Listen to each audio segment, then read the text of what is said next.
My name is Ryan Shun. In the Liu family, they call me the Waste. My wife calls me the Waste. My brother-in-law calls me the Waste. My mother-in-law calls me the Waste. 40 or 50 relatives and friends across the whole city, not one of them knows who I really am. 3 years ago, I left Tianheng Group. I wanted to find someone who would love me for me, not because I was the heir to a billion-dollar empire. I found Skylar Liu. That day she stepped on my foot. She apologized in a fluster, her face turning red as a ripe tomato. The sunset fell across her face, and I thought, I haven't lived this life for nothing.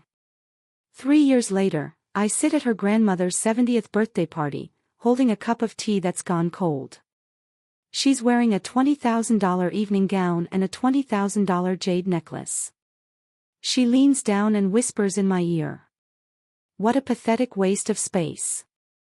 3 years ago, when she stepped on my foot, she said, I'm sorry. 3 years later, standing in front of me, she says, pathetic waste. And here's the real joke. In my pocket is an $8 million jade bangle. A birthday gift for her grandmother.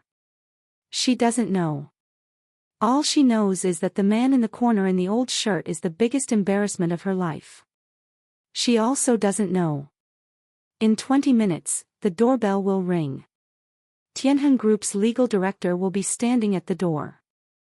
The $237 million the Liu family borrowed will turn into a death warrant in 3 minutes. And Derek Zhou, the man she's been cheating with for 6 months, will run faster than a stray dog the moment the Liu house collapses. As for me, I'll toss her $20,000 necklace in the trash. I'll smash that $8 million bangle in front of everyone. I'll pry her fingers off my arm, one by one. And then I'll tell her. The divorce papers will arrive tomorrow. I suggest you sign them. When she asks me why, I'll say 700 times. In 3 years, you called me waste 700 times. I counted every single one. This birthday party is the last shred of dignity the Liu family has left. And it's the first day of the rest of my life. The June evening in Riverton had finally cleared. Sunset light cut diagonally from the west, gilding the massive floor-to-ceiling windows of the Liu family villa into sheets of flowing gold. The crystal chandelier in the living room had been lit early, its light shattering against champagne flutes, against the diamond pendants hanging from women's necks, against all the carefully curated opulence crammed into the room. Margaret Zhao's 70th birthday, no expense spared. 3 long tables draped in ivory brocade cloth were laden with cold platters and hot dishes delivered directly from a 5-star hotel. Australian lobsters gleamed a brilliant red. Abalone glistened in sauce. The Buddha jumps over the wall stew, simmered for 3 hours, still bubbled in its clay pot. The florist had arrived at 7 in the morning and filled every corner of the living room with imported Ecuadorian roses. The thick scent of flowers mingled with perfume and food, cloying enough to make your head spin. Everyone in the room was laughing. The Liu relatives, George Liu's business associates, Skylar's circle of girlfriends, a few wealthy matrons from Margaret's Bridge Club, 40 or 50 people packed into the 2,000-square-foot living room, their toasts and chatter a steady stream of flattery and one-upmanship. Whose kid got into an Ivy League school, whose company just closed a new funding round, who just bought a vacation villa in Hainan. Every sentence came with a hook, a subtle jab to measure who was ahead and who was falling behind. Ryan Shun sat on the couch in the farthest corner of the living room. The space around him was conspicuously empty, as if he carried some contagious disease. No one deliberately avoided him, but the spot he occupied might as well have had an invisible circle drawn around it. Everyone who passed gave it a wide berth. He held a cup of dragon well tea that had long gone cold, his gaze calm as it swept across the spectacle before him, like he was watching a play that had nothing to do with him. He wore a faded blue-gray linen shirt, the collar worn white at the edges, a small ink stain on one cuff that hadn't washed out. His shoes were old leather, the surface cracked with fine lines.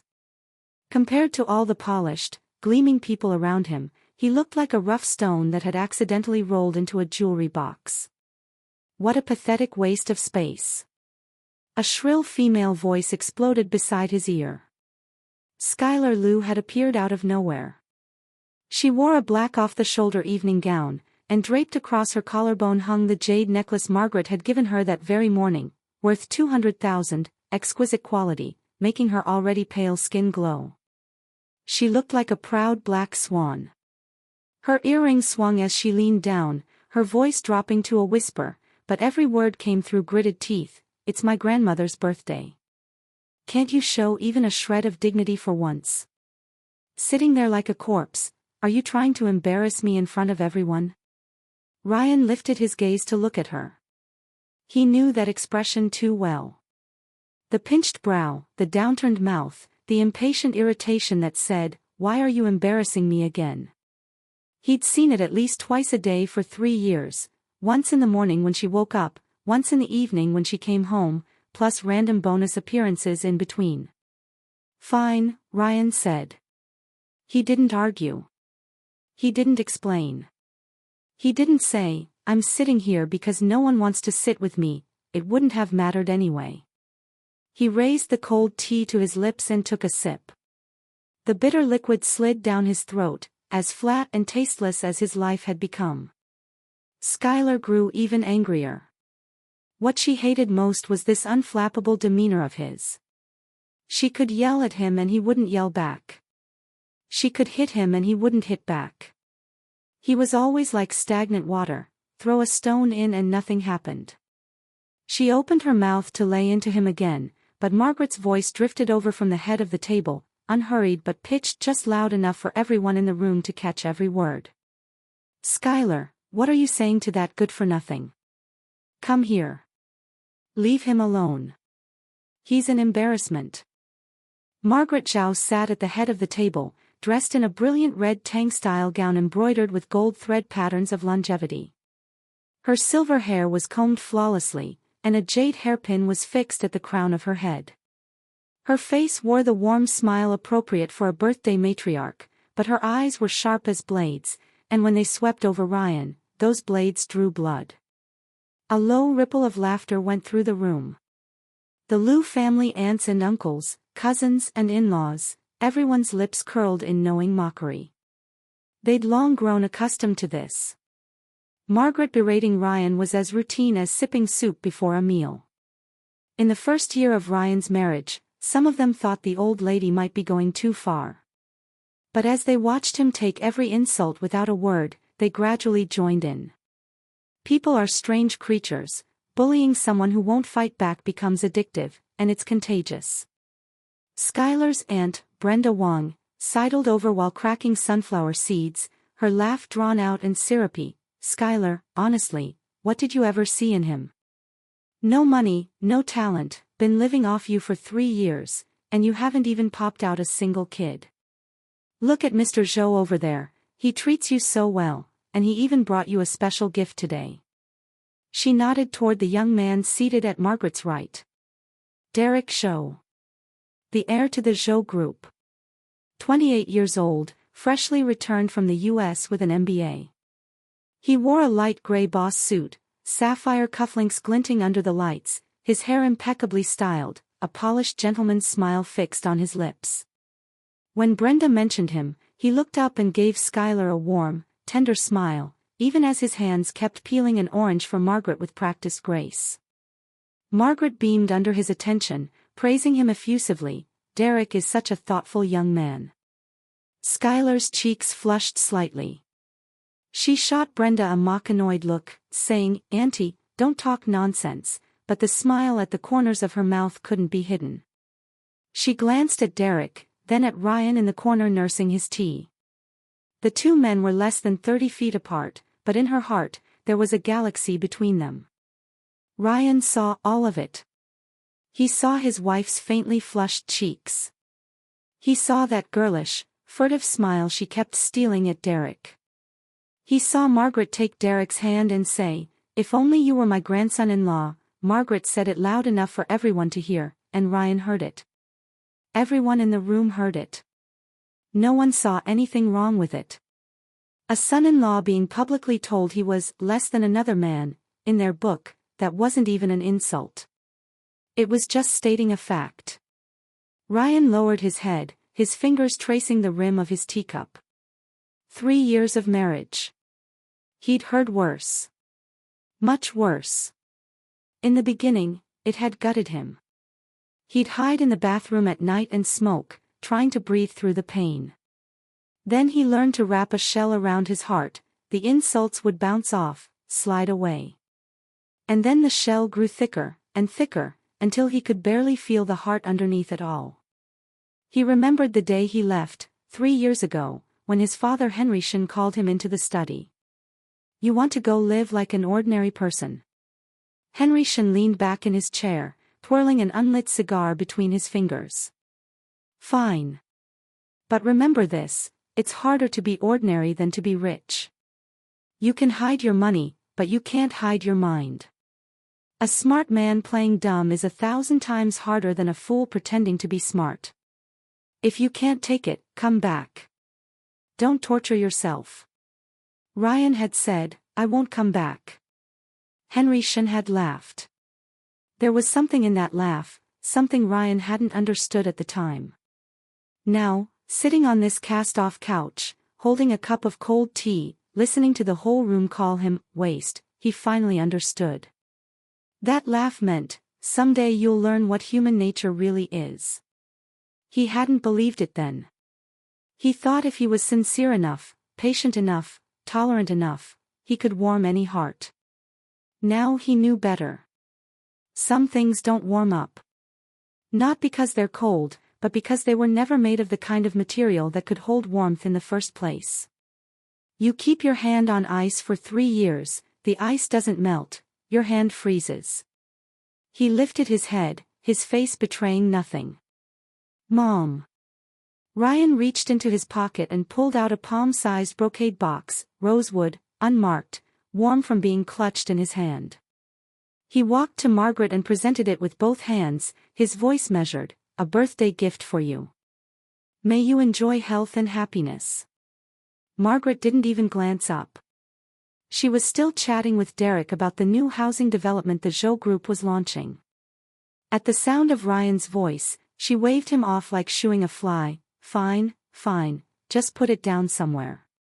Ryan set the box on the coffee table. Margaret had yet to give him a single look.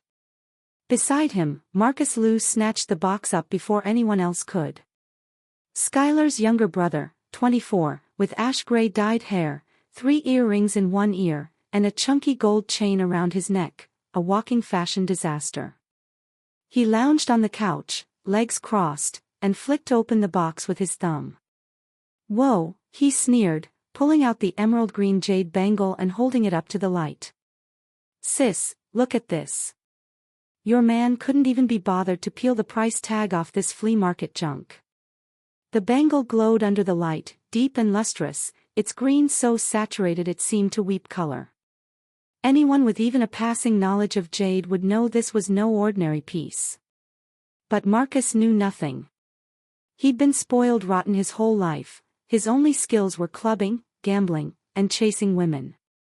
In his mind, Ryan himself was the opposite of valuable, so anything Ryan produced was inherently worthless. Laughter rippled through the room again. Marcus tossed the bangle onto the coffee table with a clink. Ryan's eyebrow twitched almost imperceptibly. That bangle was Burmese Old Pit glass-grade imperial jade. He'd had someone pick it up at a Sotheby's autumn auction. The hammer price was $7,600,000, and with commission and taxes, he'd paid $8,320,000.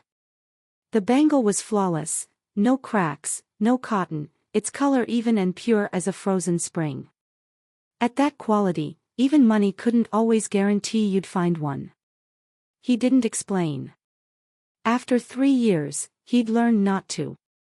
In this house, every word out of his mouth was treated as a lie or an excuse. He cooked a meal, they said he'd bought it from outside and tried to pass it off as his own. He bought something, they said he'd used Skylar's money. He paid the utilities, they said it was his duty anyway. Explanations only made them laugh harder, then pile on the insults with greater enthusiasm. All right, stop making a spectacle of yourself. Margaret finally deigned to drag her attention away from Derek and flicked a dismissive glance at Ryan. Go check on the soup in the kitchen. We have a lot of guests today. You might not be good for much, but at least you can fetch and carry. Right, Marcus chimed in, propping his feet up on the coffee table, his toes nearly brushing the jade bangle. Even a waist has its uses. Go pour me a drink, the Lafite, not the cheap stuff. Ryan stood his ground. He stood straight. Spine erect, shoulders square, chin slightly lifted. The posture was completely different from the slouched, rounded shoulder stance he'd worn like armor for 3 years in this house, like a man shedding a layer of skin to reveal the real person underneath. His gaze swept calmly across every face in the room, Margaret, George, Marcus, Skylar, Derek, and all the relatives waiting for their next round of entertainment. Every face wore the same expression, contempt from on high. That contempt was so absolute, so matter-of-fact, as if Ryan had been born to be trodden on, as if his daily chores of cooking, cleaning, and fetching were God's intended purpose for him. Not doing them would be shirking his cosmic duty. It never occurred to them to ask why he endured it. It never occurred to them to consider his feelings. Not once, not even for a second, did they think, this man is a human being. Ryan's expression showed no reaction. This unnerving calmness only made the Liu family angrier. They'd expected him to cower, to look ashamed, to scramble in panic. None of that happened. Ryan stood there, immovable as a wall. Are you deaf? Marcus slammed his teacup onto the table, splashing tea everywhere. I told you to get my drink.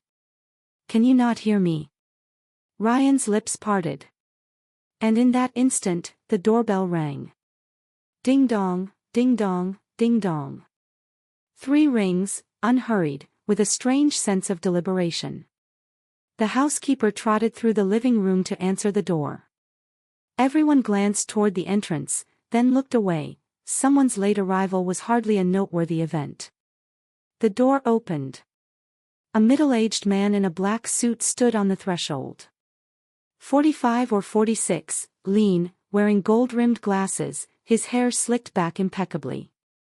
He carried an exquisitely crafted rosewood gift box in his left hand, his right hand resting at his side, his posture as straight as a ruler. Behind him stood 4 young men in identical black suits, each holding gift boxes of varying sizes, arranged in a neat row. The middle-aged man's gaze swept across the room. In the span of time it took for anyone's brain to register what was happening, he had already catalogued and assessed every person present. His eyes paused on Ryan for less than a second, so brief almost no one noticed, then moved on. Is this the residence of Mrs. Margaret Zhao's birthday celebration? His voice was polite and pleasant, neither high nor low, but every syllable was crisp and clear, carrying an authority that brooked no argument.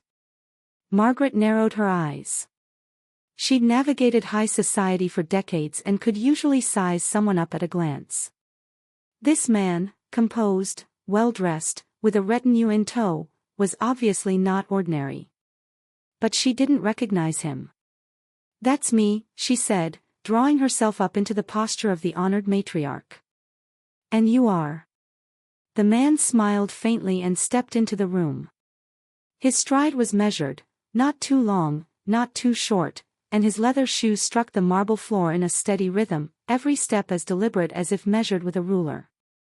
I'm Director Chen, Legal Director of Tianheng Group. He set his rosewood box on the coffee table, his eye casually gliding over the jade bangle that had been carelessly tossed aside. His gaze paused almost imperceptibly, then returned to normal. I'm here on behalf of our chairman to offer Mrs. Zhao birthday greetings. Tianheng Group. The 4 words dropped like a pebble into still water, and the relaxed chatter in the room tightened instantly. Everyone knew Tianheng Group, one of Riverton's top 3 conglomerates, with a market value in the hundreds of billions, spanning real estate, finance, technology, and culture. George Liu had done a little business with one of Tianheng's financial subsidiaries, but only at the level of exchanging toasts at the occasional banquet. "Oh, a distinguished guest from Tianheng." Margaret's smile broadened by several degrees, her warmth suddenly as effusive as if greeting a long-lost son. Please, have a seat. Someone get Director Chen some tea." Director Chen waved a hand. "No need. I'll deliver the gift and be on my way. I don't wish to intrude on your celebration." He opened his box to reveal a palm-sized white jade guanine figurine, suffused with a faint spring-green hue, its carving exquisite, its expression serene and compassionate. The base was engraved with 4 small characters, Tianheng Group Greetings. Margaret's eyes lit up. White jade of this quality was worth a pretty penny, 6 figures at minimum. "Mrs. Zhao," Director Chen said, his attention finally settling on the bangle lying ignored on the table's edge. With long, slender fingers, he picked it up, bringing it close for inspection. From an inner pocket of his suit, he produced a jeweler's loupe, pressed it to his eye, and examined the bangle inch by inch. The room fell silent. Everyone watched Director Chen, confused but curious. After a long moment, he lowered the loupe. An unmistakable note of admiration escaped him. "Exceptional." He turned to the young man beside him, his professional enthusiasm bubbling over. "Xiao Zhang, take a look. Burmese old pit material, glass-grade imperial jade. The luster is superlative, the color is even and saturated, not a single flaw or crack. In 5 years working at Sotheby's, I saw fewer than 10 bangles of this caliber." The young man called Xiao Zhang took the bangle, pulled a compact device from his briefcase, and examined it under multiple wavelengths. He cross-referenced it with a database on his phone, then looked up with certainty. Director Chen is correct. Imperial jade, glass grade, top-tier quality. A comparable piece sold at Sotheby's last autumn for 7,600,000, and its color saturation was noticeably lighter. This bangle is at least a grade above. The living room was so quiet you could hear the central air conditioning humming. Every eye in the room swiveled toward Ryan Shen, the freeloader, in his faded shirt with the ink-stained cuff. At that exact moment, he was standing in the kitchen doorway holding a steaming bowl of pork rib soup, wisps of vapor curling around his face, his expression as placid as if he were checking the weather forecast. $8 million. The last thread of Marcus's patience snapped. He let out a forced laugh, his voice dry and strained. 8 million. From him? You've got to be kidding. It's obviously a fake. Director Chen, are you sure you're not mistaken? This guy's a freeloader who'd agonize over spending $200. There's no way he could afford an $8 million bangle.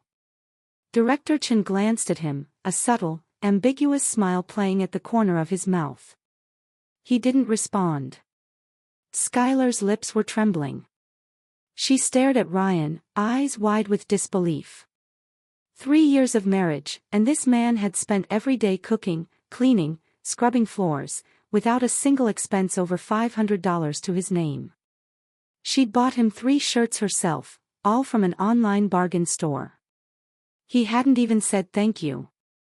She'd chewed him out for being ungrateful. Where the hell could he have gotten $8 million? Ryan, she ground out, each word like chewing glass, where did that money come from? Ryan lifted the bowl to his lips and took a slow, deliberate sip. The soup's a bit bland, he said. The absurdity of the statement at this exact moment stunned everyone into silence. In the space of a heartbeat, Skylar's face cycled through anger, confusion, shock, and back to fury. She clenched her fists, nails digging into her palms, but before she could speak, Director Chen was already moving. He pulled a brown paper file from his briefcase, loosened the wax seal, and produced a thick stack of documents. The rustle of paper cut through the silence like a blade. Ladies and gentlemen, Director Chen placed the documents on the coffee table and adjusted his glasses, I came here today to do 3 things. First, to deliver birthday greetings from our chairman, done. Second, to authenticate a certain item, also done. Now for the third. He paused, his gaze lingering briefly on George Liu's face. Mr. Liu, please take a look. He pushed the stack of papers toward George.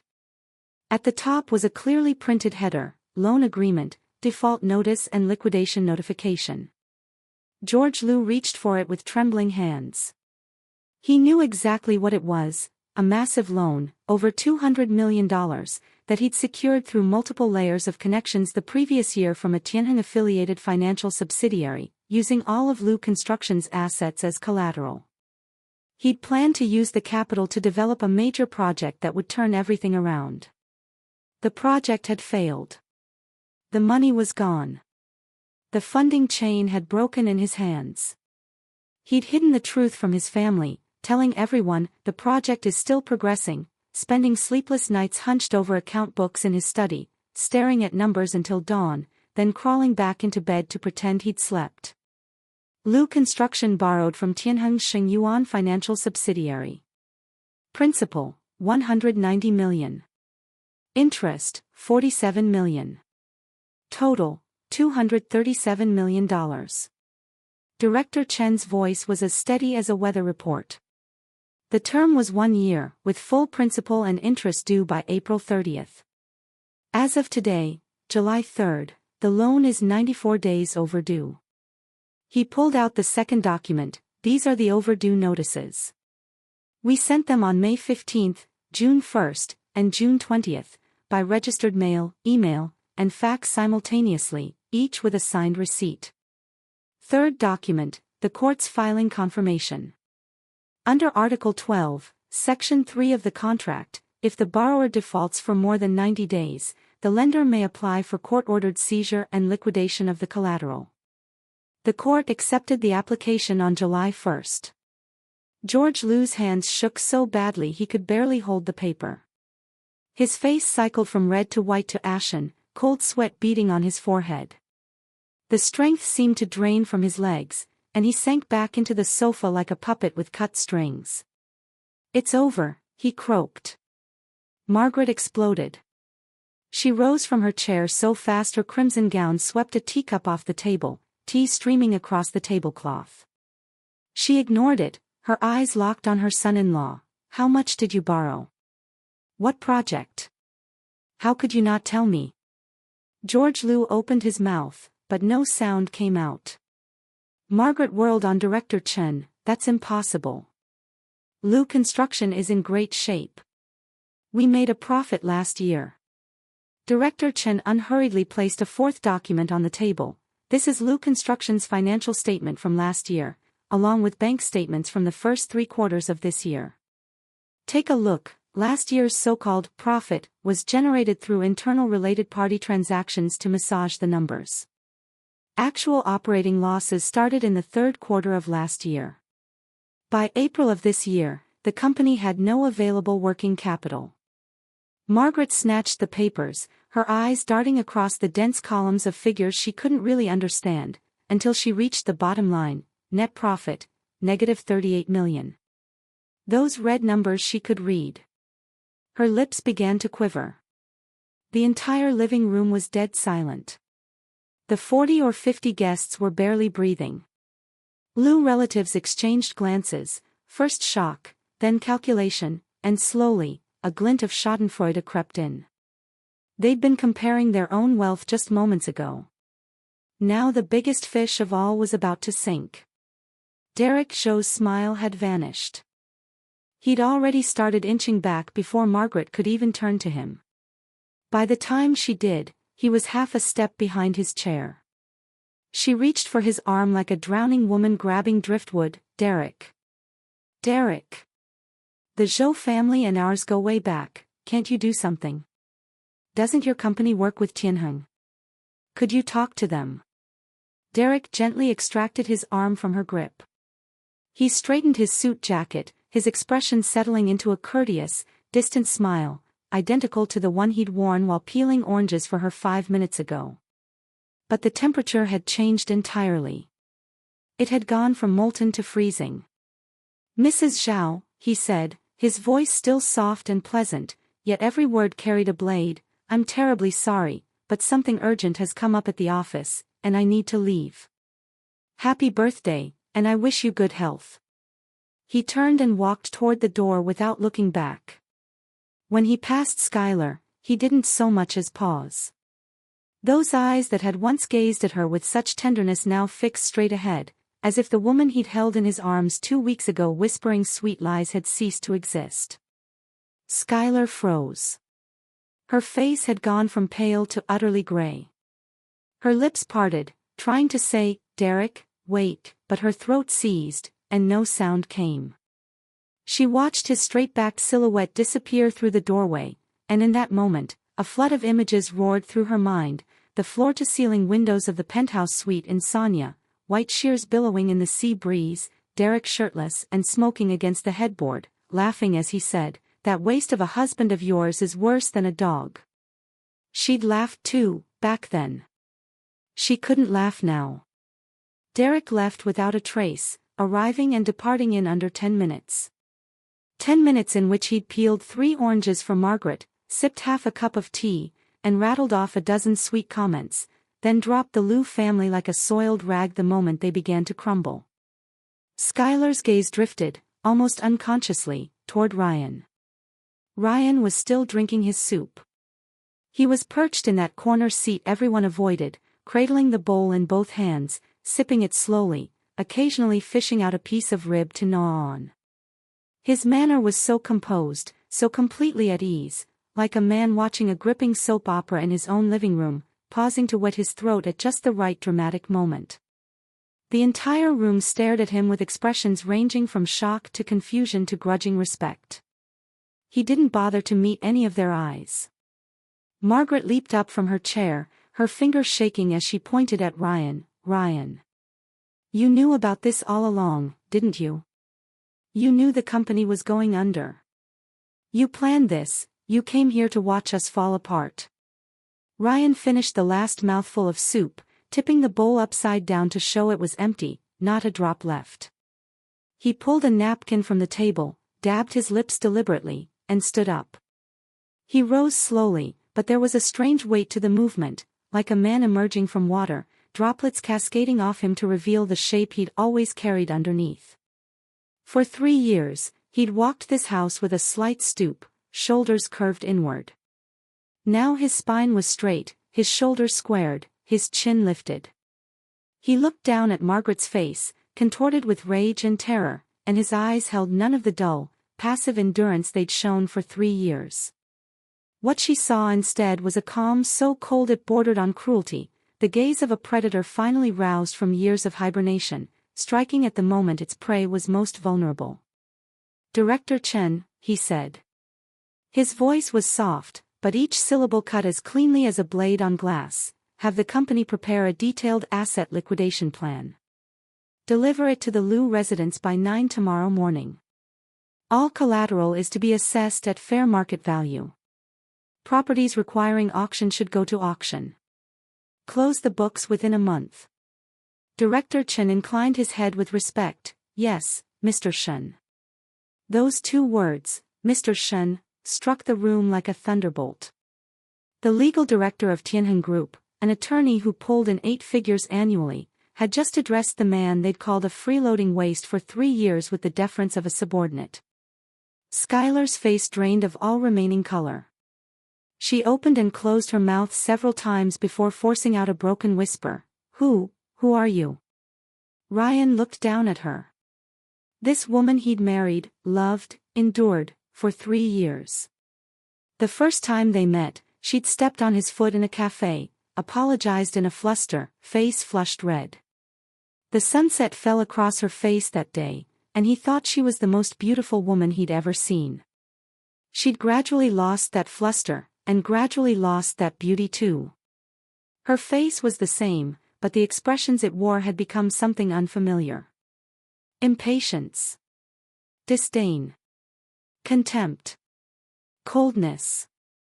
And in the last 6 months, that secret, barely hidden sweetness every time she looked at her phone, a sweetness that wasn't meant for him.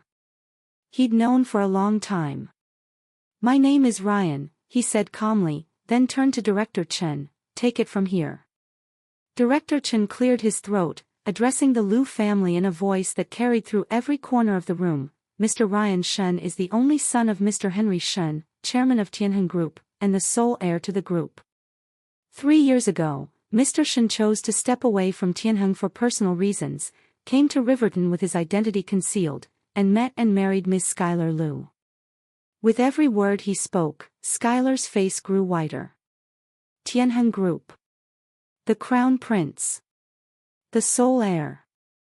Her head was spinning, a swarm of bees buzzing in her ears. She'd thought Derek Zhou was the pinnacle of wealth she could ever touch. The Zhou Group was worth billions, respectable enough for Riverton's social ladder.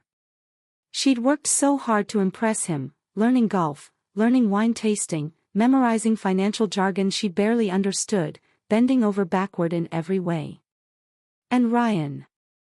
The man she'd ordered around, humiliated, called waste for 3 years, he was the one standing at the very top of the pyramid. Tianheng Group's value exceeded 100 billion, dozens of times larger than the Zhou Group. Her knees gave way. She stumbled backward, her hip catching the armrest of the sofa, and collapsed onto it. "You lied to me." Tears spilled from Skylar's eyes, cutting black tracks through her carefully applied foundation. "You lied to me for 3 years. Why didn't you tell me?" "Lied?" Ryan looked down at her, the ghost of a smile curving his lips, a smile with no warmth in it. "I never lied to you. In 3 years, did you ever once ask about my past? Did you ever care about my family? You don't even know when my birthday is." He stepped closer. Skylar instinctively tried to shrink back, but there was no escape, the sofa was behind her. "You only cared whether I embarrassed you. Whether the food I cooked was good enough. Whether the shirts I ironed were smooth enough. Whether my car was too cheap when I picked you up from work. For 3 years, every conversation you ever had with me had only one theme: you are less than everyone else." "That's not true." Skylar shook her head, tears smearing her face. "I didn't." "Didn't what?" Ryan bent down, his voice dropping so only the two of them could hear. "Last month, your business trip to Sanya. The penthouse suite at the Ocean View Hotel. Room 1808. Derek Zhou booked it for 5 days. You sent me 3 texts during that time, one that said, 'I arrived,' 2 that said, 'in meetings.' Do you want to guess whether I knew what kind of meetings you were having?" All the blood in Skylar's body turned to ice. She looked up into his eyes, the eyes she'd seen every day for 3 years. Now they were like mirrors, reflecting an image back at her, a woman with tangled hair, ruined makeup, tear-streaked face, as wretched as a stray dog abandoned in the rain. Ryan straightened up and turned away from her. He faced Marcus. Marcus had risen from the sofa, but his legs were shaking. His ash-gray hair hung limp and greasy over his forehead, the 3 earrings glinting cheaply under the lights. "The Porsche Cayenne you drive," Ryan said, his voice flat, "purchased last March. Sticker price, 1,120,000. I paid for it. The $50,000 you receive every month, I put that into your account, from a name you wouldn't recognize. The $800,000 you owed to loan sharks, the day they came to the house and you were on your knees crying, I paid that off for you. With interest, it came to $940,000. Marcus's face cycled between pale and green. "But every time you addressed me," Ryan continued, "there were exactly 2 words, waste. In front of everyone. From morning to night. You called me waste more than 700 times. I counted." Marcus's knees buckled. He dropped to the carpet with a dull thud. His mouth opened and closed, but only a strangled rasp came out. Ryan walked past him. He stopped in front of Margaret. The old woman had lost all her regal bearing now, clutching the back of her chair for support, lips trembling, her eyes wide with fear and disbelief. Her red tang gown was stained with spilled tea, strands of silver hair straggling loose around her face. She looked a decade older in an instant. "Mom," Ryan said, using the same name he'd used for 3 years. It came out of his mouth like a rusty knife, bitterly ironic. "No, Mrs. Zhao." He picked up the rosewood box from the coffee table. The real $8 million bangle was gone, but the fake one still lay inside. He took it out and held it to the light, $200 from a curio shop, the color too bright, the luster dry, tiny bubbles visible inside. Any expert would spot it as a forgery in a second. "This bangle is worth $200, he said. "Fine for a costume piece, but I'd be ashamed to offer it as a real gift." He placed the fake bangle back in the box, closed the lid, and let go. The rosewood box hit the marble floor with a sharp crack. The lid flew off, and the bangle rolled twice before shattering into 4 or 5 pieces. Emerald fragments scattered across the floor, one piece skidding to Margaret's feet and sticking to the hem of her gown. "The real one, worth $8 million, is still with me." Ryan straightened up. "I'd planned to give it to you at the right moment. When you finally looked at me once without contempt. When you finally treated me like a person instead of a dog. I guess that moment never came." Margaret's lips quivered violently. She reached for his arm, but Ryan stepped back half a pace, leaving her gnarled hand clutching empty air. As for the liquidation, Ryan glanced at his watch. "It's 7:35 now. You have 37 hours to vacate this house. Tianheng's legal team is highly efficient, they'll be here at 8:30 tomorrow morning. I suggest you don't waste time." He turned and walked toward the door. His leather shoes rang out on the marble floor, each step solid and sure. The 40 or 50 people in the living room parted automatically, making a path for him. No one dared stand in his way. "Ryan." Skylar lurched off the sofa and stumbled after him, grabbing his arm. Her nails dug into his shirt, her voice raw and breaking. "You can't leave. You can't do this to me. I'm your wife. We have a marriage certificate." Ryan stopped. He looked down at her hand on his arm. That hand was pale and slender, nails painted wine red, a $20,000 jade necklace wrapped around her wrist. She'd already taken it off her neck and wound it around her arm, where it clinked and clattered with every movement. 3 years ago, that hand had held his and said, "I do." 3 years ago, that hand had pressed against his forehead when he had a fever, her brow furrowed in worry, scolding him for not telling her sooner, and stayed up all night changing his cold towels. 3 years ago, that hand had slapped the table when Marcus called him waste for the first time, shouting at her brother to shut up. That hand was real. The woman it belonged to had been real too. But over time, something had hollowed her out from the inside, leaving her thinner and colder and more distant. He didn't know exactly when she'd changed.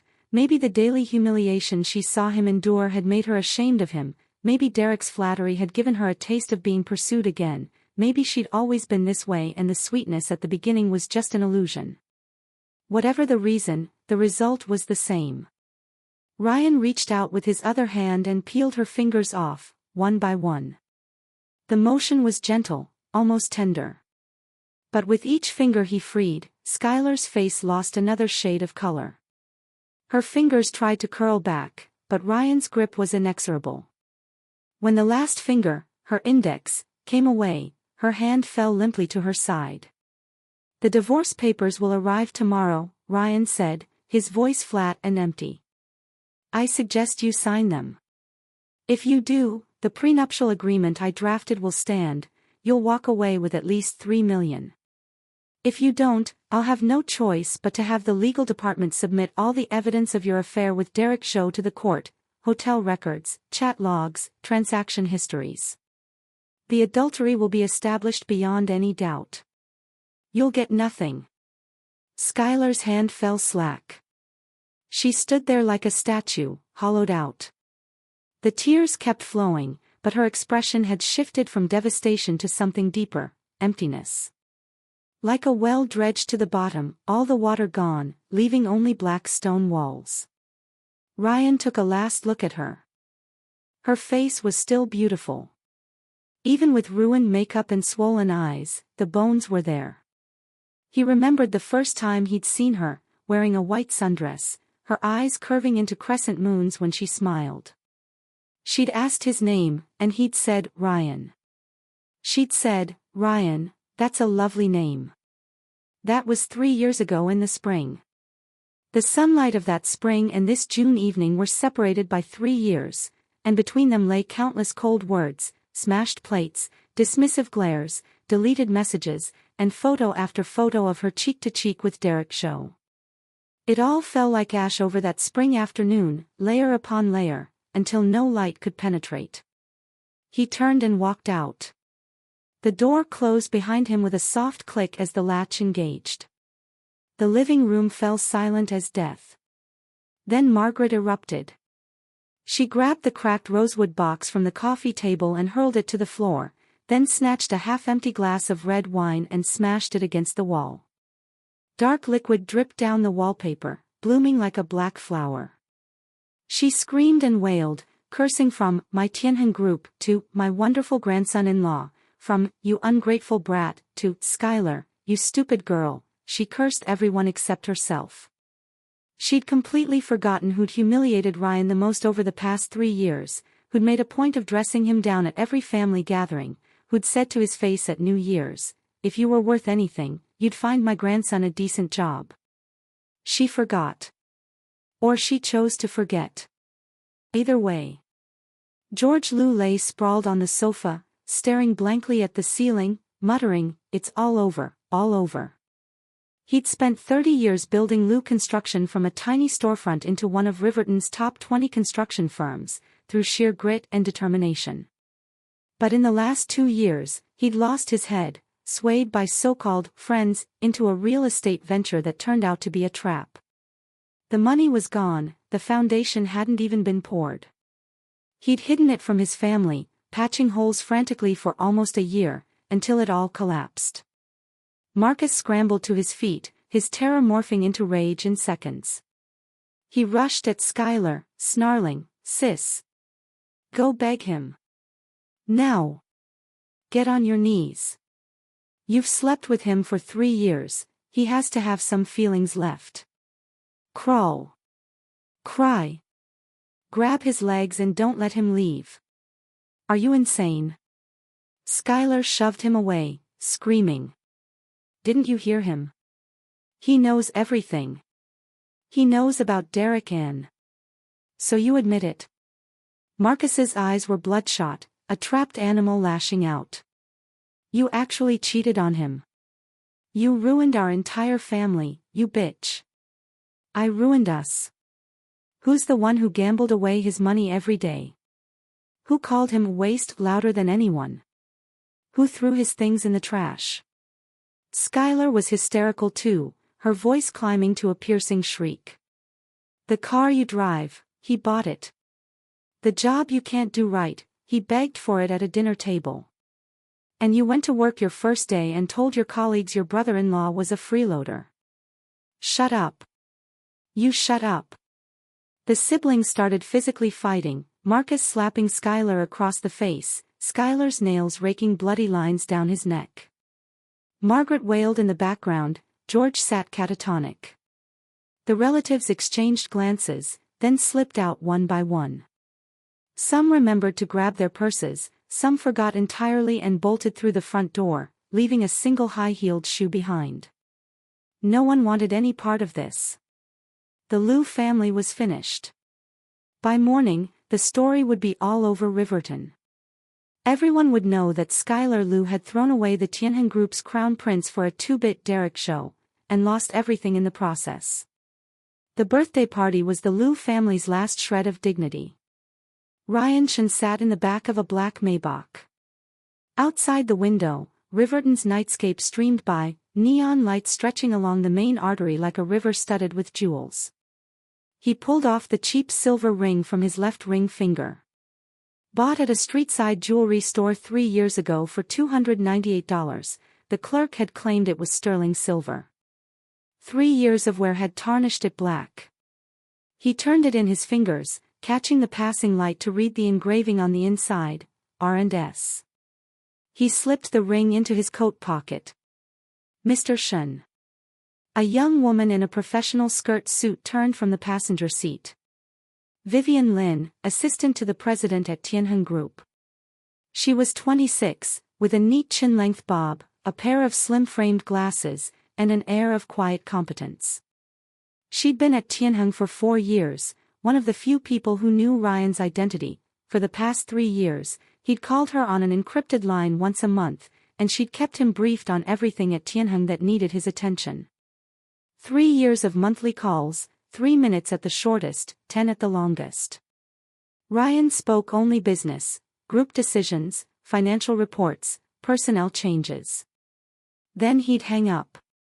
Vivian never chatted, but she always said the same thing before the line went dead: "Take care of yourself, Mr. Shen." 3 months ago, Ryan had been running on no sleep for days, his voice shot. Vivian heard it in his tone and broke protocol to ask, "Are you sick?" Ryan said he was fine. Half an hour after the call ended, a courier package arrived at his door. Inside was a box of loquat syrup and a small unsigned note with a single line, "Smoke less." He hadn't replied. He hadn't asked who sent it. But he knew. In 3 years, the only person who'd treated him like a human, not a waste, and not a crown prince, was the voice on the phone who said, "Take care," before every goodbye. "The liquidation team is in place," Vivian continued, handing him a tablet. "Director Chen is reviewing all documents tonight. Seizures begin at 8 tomorrow morning." She paused, then added, "And Derek Zhou, we've compiled all evidence of the 4 million he embezzled from the company and transferred it to Henry Zhou's secretary this afternoon. The Zhou household must be in chaos by now." Ryan scanned the data on the tablet and nodded. "We'll deal with the Zhou family after," he said, leaning back in the leather seat and closing his eyes. "One at a time. Clear the Lu debt first. Then Derek. The 4 million he embezzled is corporate funds. Henry Zhou won't protect him. Embezzlement alone is enough for a few years in prison, if his father decides not to bail him out." Vivian was quiet for a moment, then asked softly, "Mr. Shen, are you all right? I mean, 3 years of a relationship." "Relationship?" Ryan opened his eyes and watched the neon lights stream by. "Vivian, when you're treated like garbage every single day, even the deepest feelings wear down. The first year, I kept thinking, hold on, she'll come back. The second year, I made excuses, she's under pressure, her family treats her badly. The third year, I stopped making excuses. Because I knew there were none left." He looked at his reflection in the window. The face looking back showed exhaustion, but also release. And something he hadn't felt in a long time, ease. "I gave them chance after chance. Every time they pushed further, I moved my boundary back another step. Until there was nowhere left to retreat. And then I only had one choice." He sat up straighter, his gaze fixed calmly on the night ahead. "Let them taste what it's like to fall from grace." The Maybach glided smoothly into the night, merging into Riverton's ceaseless river of light and traffic. That night, half of Riverton couldn't sleep. The Liu relatives went home and set to work on their own schemes. Some scrolled through their phones for photos of Ryan, not actual photos, just incidental backgrounds where he'd been caught in a corner at the party, and posted them on social media with captions like, "What a night of reflection." The images showed him blurry and indistinct, but anyone who zoomed in could identify him. Some started texting Skylar, offering sympathy in the tone of, "I always knew he was special," while their voice messages practically dripped with barely concealed glee. Others cut straight to business, calling their partners, "Did you hear? George Liu is finished. $250 million hole, and Tianheng is coming for his company. The news spread like a virus through Riverton's social circles. In 3 hours, from 7:30 to 10:30, half the city's business community knew the Crown Prince of Tianheng Group had been an in-law of the Liu family for 3 years, called waste the whole time, and had finally shown his hand tonight. Beyond the shock, everyone had the same thought: how stupid could the Liu family be, to treat the heir to a $100 billion empire like a dog for 3 years?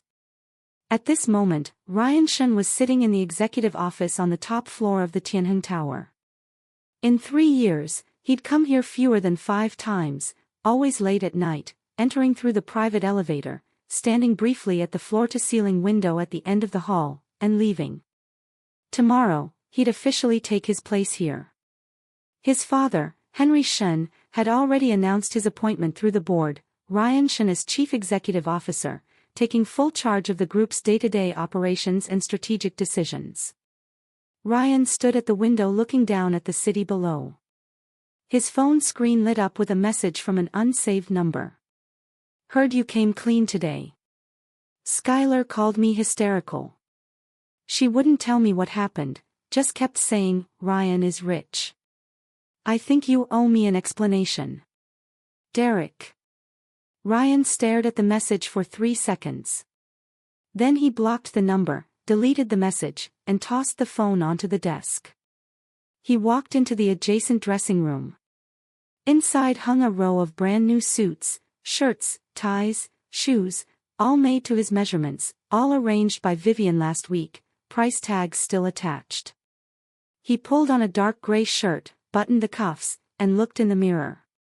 The man looking back was completely different from the one in the faded linen shirt.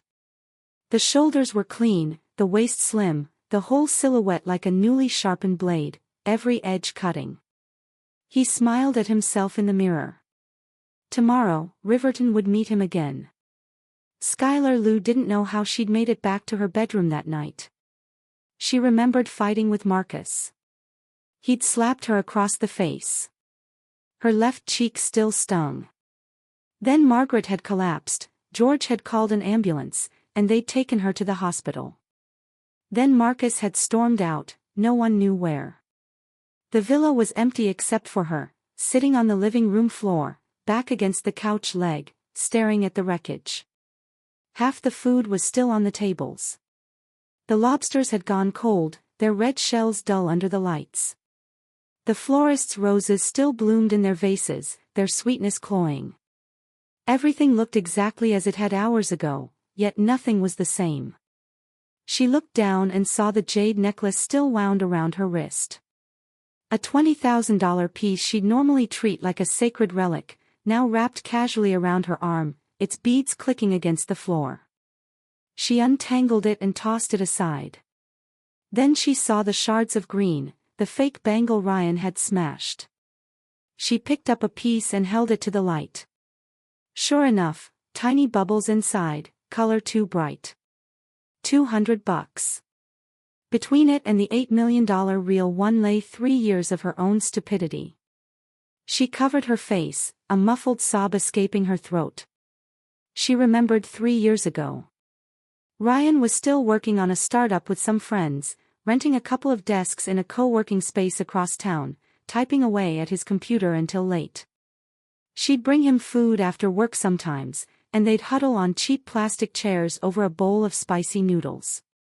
Back then, Ryan's eyes had light in them. He'd talk to her about his business plan, market forecasts, customer acquisition models. She didn't understand the terminology, but watching him speak so earnestly made her feel safe.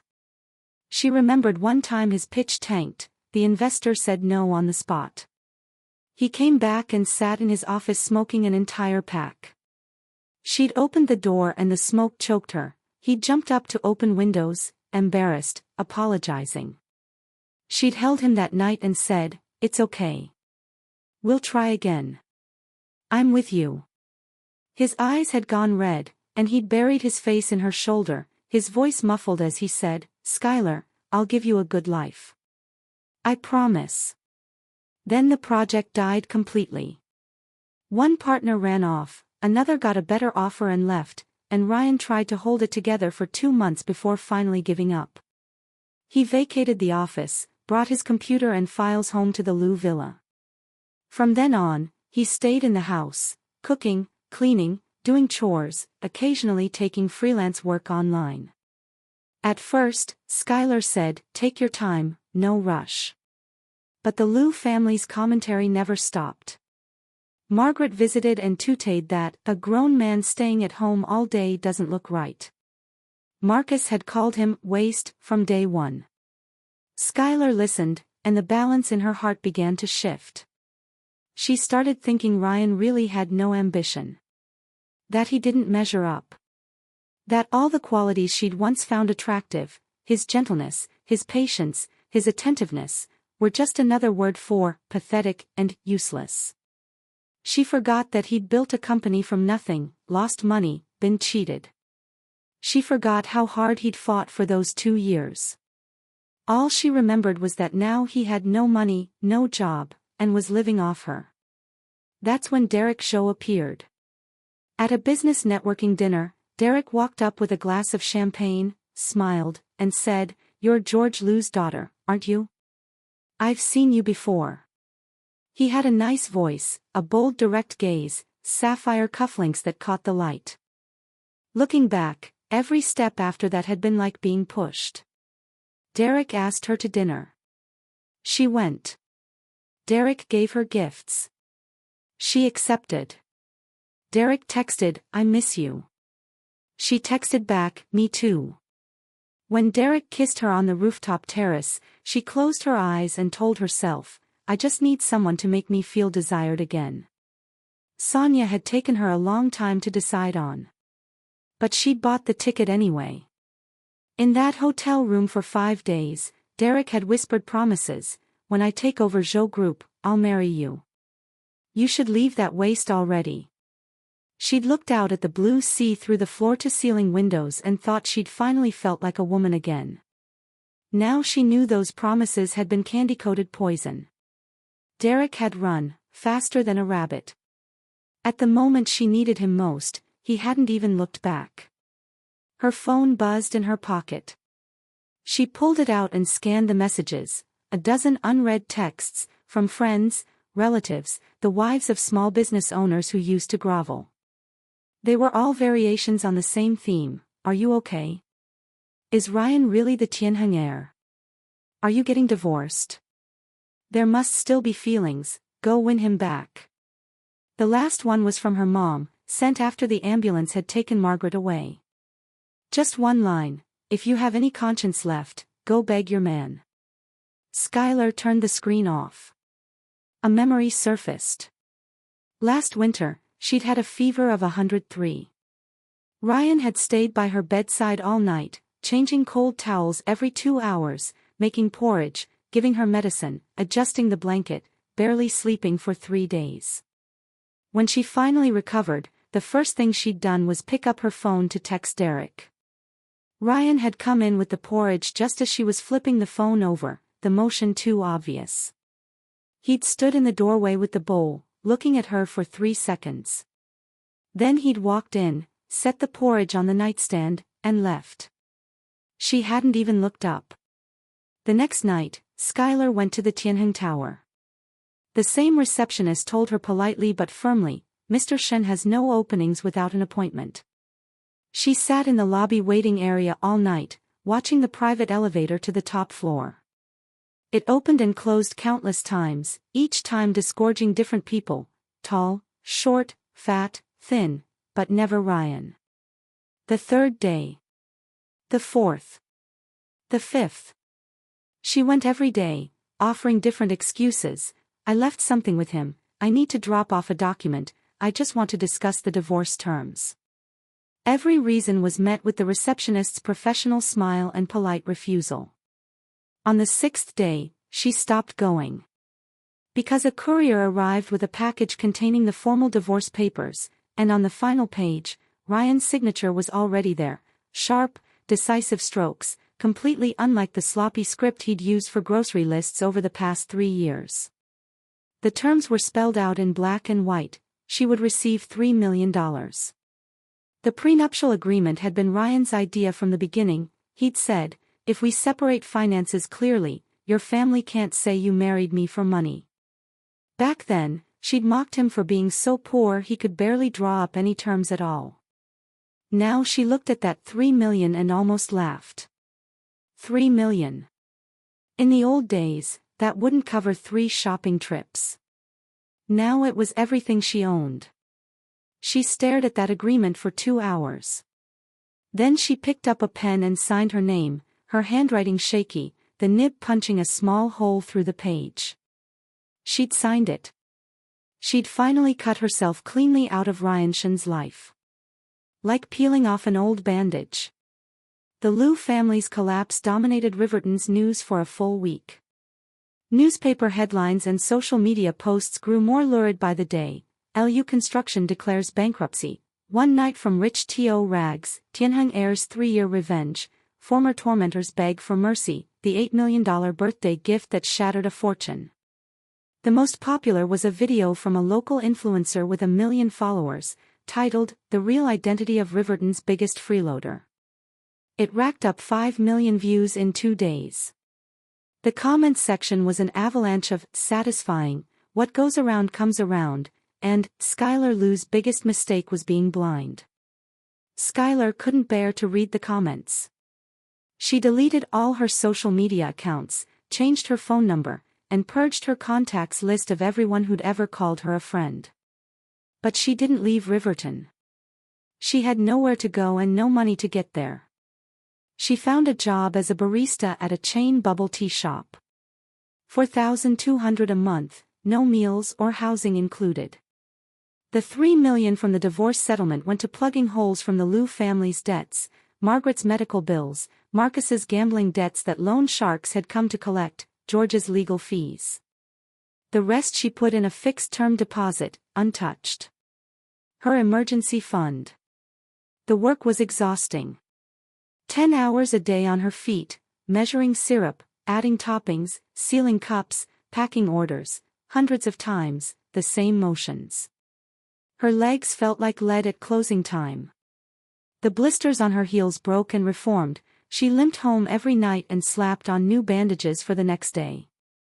She used to only drink the most expensive bubble tea on the menu. Now she looked at the prices, 20-something a cup, and winced. Her co-workers were good to her, young girls who didn't know her past and just thought she was a quiet new hire. One day, the manager asked everyone to taste test a new recipe. When it was Skylar's turn, she made her drink, lifted it to her lips, and took a sip. Her eyes suddenly went red. The sweetness was identical to the honey water Ryan used to make for her every morning, 3 parts honey, 7 parts water, 2 slices of lemon.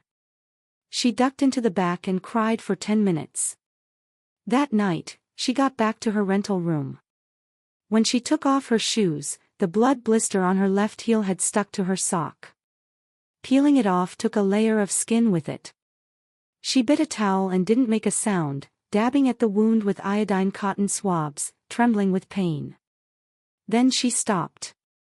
3 years ago, she'd gotten a new pair of shoes that had rubbed her heel raw. Ryan had crouched down to apply medicine. He knelt there, one hand holding her ankle, the other holding the swab, barely touching the wound, blowing gently as he worked, saying, "If it hurts, squeeze my shoulder." She'd been annoyed by his fussiness, pulled her foot away, and said, "I'll do it myself." He'd blinked, handed her the swab, and stood up, his knee cracked as he did. He'd been crouching too long. She hadn't looked back at him. Now, sitting on the hard bed of this $1,800 a month rental, holding a blood-stained cotton swab, she remembered. She remembered the stretch of bare skin at the back of his neck as he crouched down. She remembered the sound of his knee. She remembered how she hadn't turned around. She dropped the swab in the trash and buried her face in the pillow. This time, she didn't cry out loud. She just clenched the pillow until it deformed, until her nails went white, until her knuckles cracked.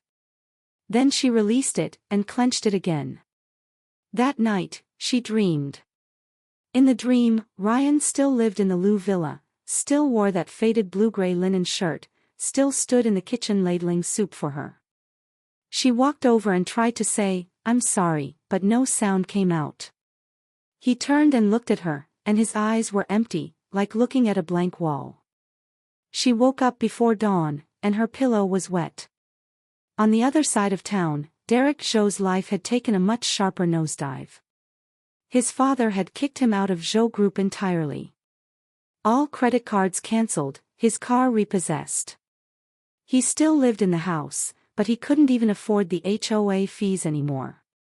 His drinking buddies evaporated the moment he got cut off, calls unanswered, texts ignored, and when he tried to visit, the security guards turned him away. He realized his entire network had been built on his father's money. Worse was the $4 million in company funds he'd embezzled. Henry Zhou had kept it quiet publicly, but inside the company, he'd left no room for mercy. The accounting department had flagged the amount in Derek's personal account and given him 3 months to repay, or they'd press charges. Derek didn't have $4 million. His cars and houses were all in his father's name. After the credit cards were cut, he didn't even have 10 grand to his name. He approached every uncle and old friend he knew for loans, and every one of them made excuses. One who'd been closest to him told him straight, "Derek, it's not that I don't want to help, but you pissed off the Tianheng heir. Who in this city would dare cross Tianheng? Your father got kicked out of half his projects already. You should see how many $4 million losses he's taken this year." Derek hung up and smashed his phone against the wall. The hatred he felt for Skylar grew white-hot. If not for her, he never would have touched Ryan Shen's wife. If not for her, Ryan would never have gone after the Zhou family. If not for her, his father would never have discovered the embezzlement. It was all that woman's fault, that stupid, arrogant, conniving bitch. After downing a full bottle of whiskey, he made a monumentally stupid decision. He took a cab to the bubble tea shop where Skylar worked, waited until closing time when she was alone, burst in, and grabbed her by the collar. "This is all your fault." Derek was slurring, eyes bloodshot. "You seduced me. And now I'm ruined because of you." He shoved her against the register, her back smashing against the edge of the freezer. The pain made her gasp, but she didn't cry, didn't plead. She shoved him off with all her strength, then reached under the counter and grabbed a rolling pin. The manager kept it there to flatten shipping boxes, and slammed it into Derek's shin. He howled and dropped to his knees. "When we were sleeping together, you didn't say I seduced you." Skylar stood over him, her voice ice cold. "Everything you told me while you were chasing me, was that all bullshit? In that Sonia hotel, when you held me and whispered, 'Divorce that waste and marry me,' whose fault was that?" Derek clutched his shin, writhing on the floor, incapable of a single word. "Get out." Skylar raised the rolling pin. "If I ever see you again, I'll break the other leg." Derek scrambled up and limped away as fast as he could. He didn't get far. Hobbling to the corner, his phone rang, his father. "Get home immediately." Henry Zhou's voice was flat, and that made it worse. When Derek arrived, there were 2 men in his father's study. One was his father, his face ashen. The other wore a black suit and had a document spread on the table, a lawyer from Tianheng Group's legal department. "Mr. Derek Zhou," the lawyer adjusted his glasses, "we've been informed that you embezzled $4,370,000 from Zhou Group for personal stock speculation and other expenses. Our audit is complete, the evidence chain is airtight. We're here to inform you that we'll be filing a report with the authorities in 1 week." Derek collapsed into his chair. He turned to his father. Henry Zhou looked away. "Dad." Derek lunged forward, dropping to his knees. "You can't let this happen. I'm your son." Henry looked down at him. His face was a mix of fury, disappointment, and something deeper, a kind of finality. He was silent for a long moment, then said, "Did you think about being my son when you embezzled that money?" Did you think about being my son when you went after Tianheng's heir's wife? Derek had no answer. You didn't just offend Ryan Shen. Henry stood up, looking down at his kneeling son. You cut off the Zhou family's lifeline. Tianheng pulled out of every project we had. Our partners pulled out. The banks pulled their lines. The losses we've taken this year alone would have covered your wasteful lifestyle for 10 lifetimes. He walked toward the door, then paused. Go beg him yourself. If he forgives you, maybe I can save you. If he doesn't. He didn't finish. The door closed. Derek knelt alone on the empty carpet. He pulled out his phone and tried to call Ryan. No answer. Texted, red exclamation point. He cycled through a dozen different numbers, each one ringing once before being cut off. Finally, from a fresh number, he sent one more text. Mr. Shen, I was wrong. I'm on my knees. I'll give you anything. Just please don't destroy my family. 3 minutes later, he got a reply, an auto-generated message from Tianheng Group's legal department. The matter you are inquiring about is now in legal proceedings. Please refrain from contacting our personnel. For any communication, use official legal channels. Derek stared at that cold, automated reply for a long time. The phone slipped from his fingers, landing soundlessly on the carpet. For the first time, he understood what it felt like to be treated like nothing. Skylar closed the shop, leaned against the wall, and slid to the floor. The rolling pin rolled away from her hand. She stared into space for a long time, then let out a strange laugh. The laugh turned to crying. The crying turned to laughter. She sat in the empty bubble tea shop like a madwoman, facing a wall of menu prices, cycling through every emotion at once. Finally, she understood. Derek had never loved her. To him, she was nothing but a shiny trophy, a prize stolen from the Tianheng heir.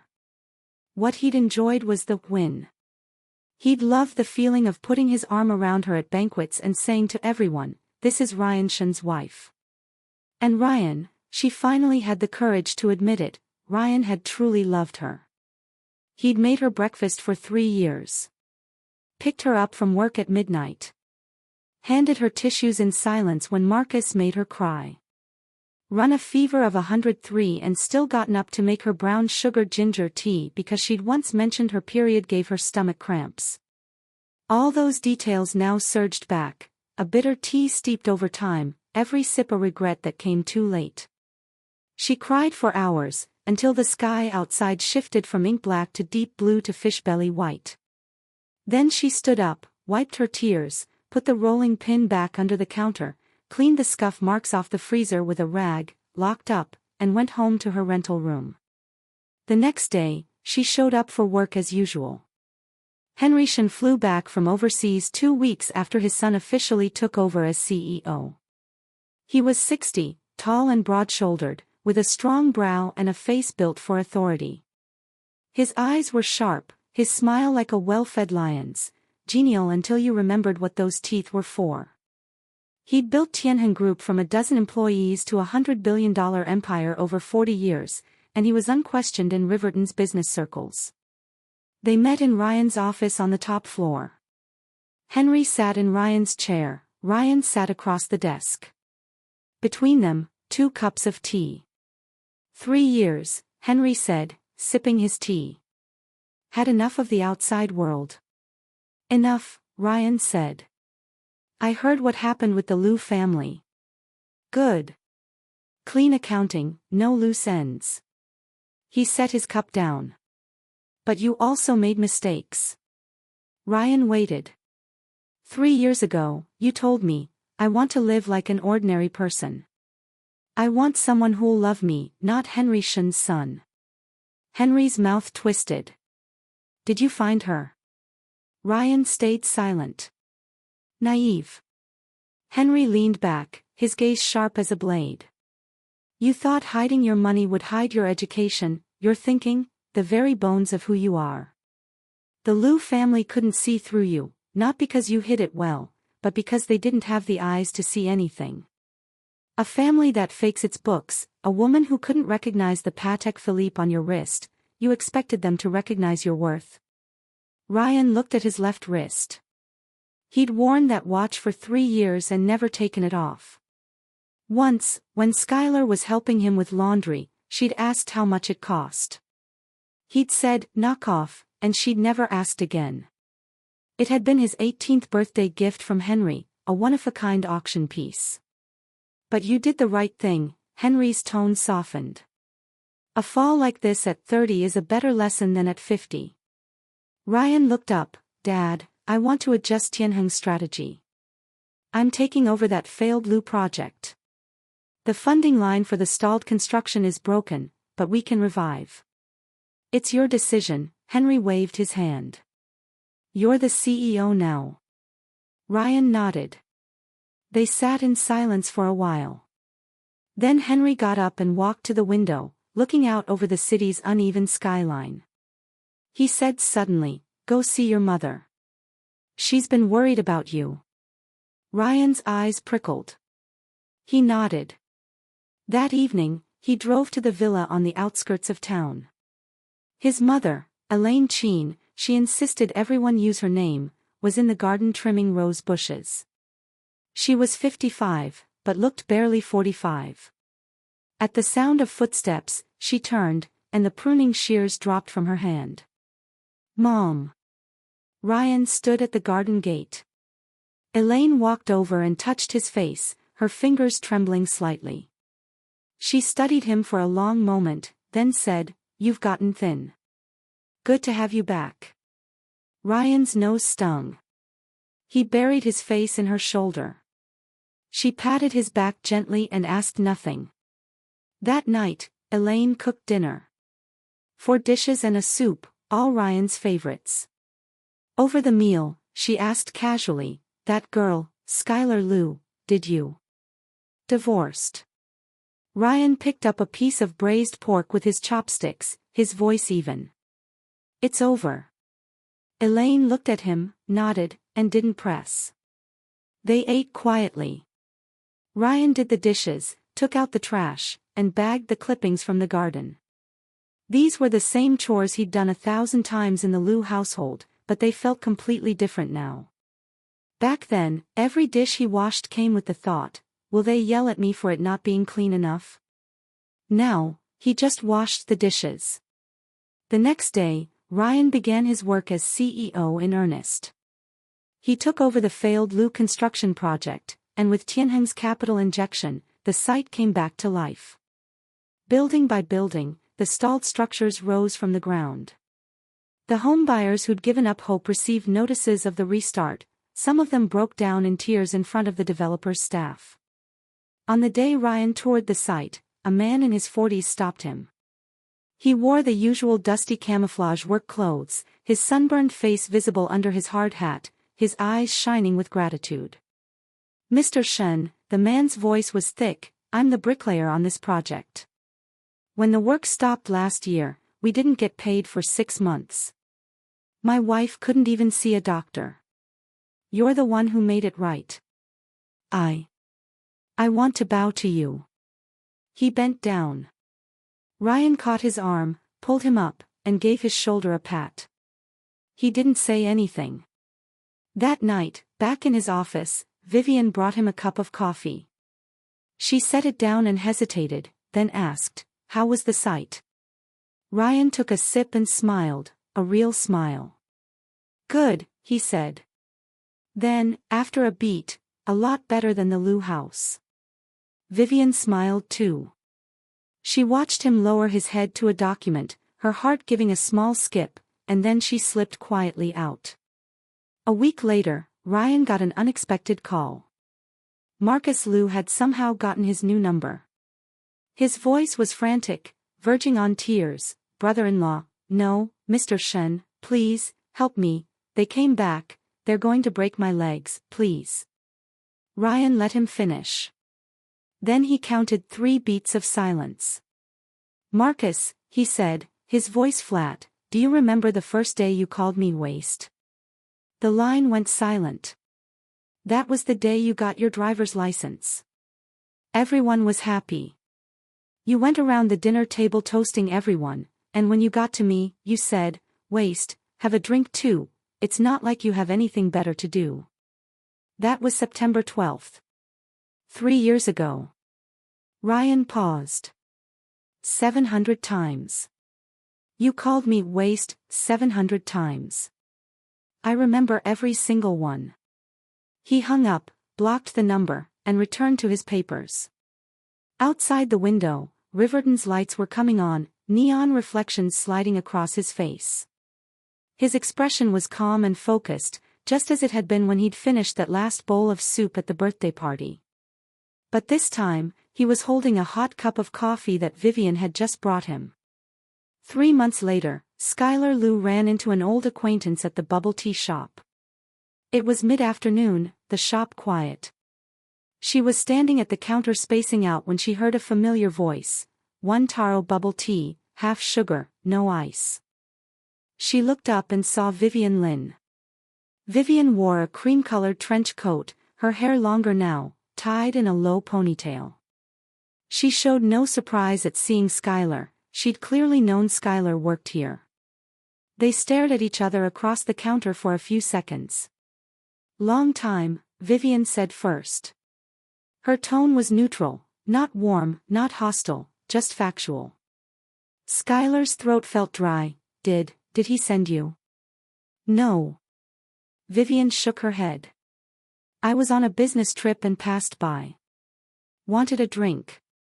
I didn't expect to see you." Skylar lowered her head and started making the drink.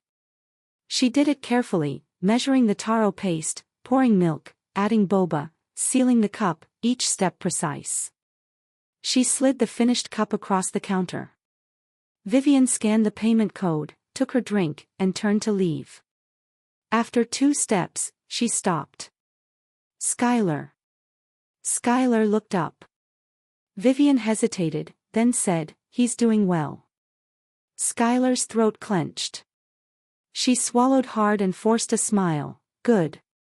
Vivian nodded and walked out. Skylar watched her disappear around the corner, then looked down at her hands, calloused, fingers swollen from work, nails cut blunt, no trace of the wine-red polish she used to wear. She turned one palm over and looked at it. Hands that had once struggled to open a bottle cap now packed 300 bubble teas a day. She laughed softly. Her eyes went wet again, but this time, she didn't cry. She blinked it back, turned, and called to the back, "Xiao Mei. We're almost out of boba, start another batch." That evening, Ryan drove back to his mother's villa after work. Passing the bubble tea shop, his speed dropped for just a second, then returned to normal. He saw nothing. In his rearview mirror, the shop's sign grew smaller and smaller, until it shrank to a single point of light, swallowed by Riverton's sea of glowing windows. He turned on the car stereo. A song Elaine loved came on, cheerful, light. He hummed along for a few bars. The wind through his window carried the scent of gardenias on the June night. He never tasted that rib soup again. The chefs at Tianheng's canteen tried every recipe they could find, but nothing came close. Too salty, too bland, the meat too tough, the broth too greasy. But he knew, really, that the soup's appeal had nothing to do with the ingredients. That soup had been slow-cooked over 3 years of silence, 3 years of swallowing his pride, 3 years of gritting his teeth and choking down every insult. He'd boiled it down from all the bitterness he'd stored inside. The last bowl, he'd finished it to the last drop. After that, no bowl of soup would ever hold power over him again. The wind blew through his open window, and the June night carried the scent of gardenias. His life had finally, truly begun again.